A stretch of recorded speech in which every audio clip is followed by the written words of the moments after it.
Hello বন্ধুরা, কেমন আছেন? আশা করি সবাই খুব ভালো আছেন। আমার সামনে যে গাড়িটি দেখছেন এটি হিরো স্প্লেন্ডার গাড়ি। এই গাড়িটি অনেক দিন গাড়ির মালিকের বাসায় পড়েছিল। এই গাড়িটির রিং পিস্টনের সমস্যা ছিল। আমরা এটা রিং পিস্টন চেঞ্জ করেছি। চেঞ্জ করার পরে গাড়িটি স্টার্ট করার জন্য স্টার্ট করছি, কিন্তু গাড়িটি স্টার্ট হচ্ছে না, তেল টানতে পারছে না। পরে আমরা এয়ার ফিল্টার বক্সটা খুলে দেখব যে এর ভিতরে কী অবস্থা আছে।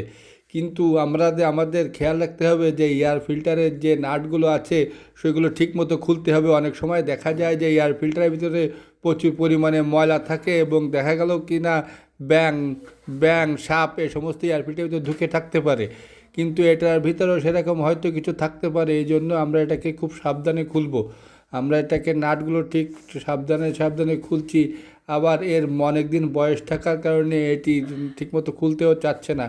এই যে বন্ধুরা, যে আমরা এটা খুলেছি দেখেন বন্ধুরা, এর ভিতরে এই যে যেটা ভেবেছিলাম সেটাই ঠিক মতোই হয়েছে। এর ভিতরে অনেক পরিমাণে ময়লা জমেছে। এই যে দেখেন, এই যে বের করছে এর ভিতর থেকে। আমি যেটা সন্দেহ করছিলাম সেটাই হয়েছে। এই যে দেখেন, এর ভিতর থেকে প্রচুর এয়ার ফিল্টার তো কেটেই ফেলেছে ইঁদুরে। এবং এই যে দেখেছেন যে জামা কাপড়, এটাও কেটে এর ভিতরে ধান টুকটাক জিনিসপত্র নিয়েও রেখেছে ইঁদুরে বাসা বেঁধেছে ভিতরে। ভিডিওটি ভালো লাগলে চ্যানেলটিকে সাবস্ক্রাইব করে দেবেন। ধন্যবাদ।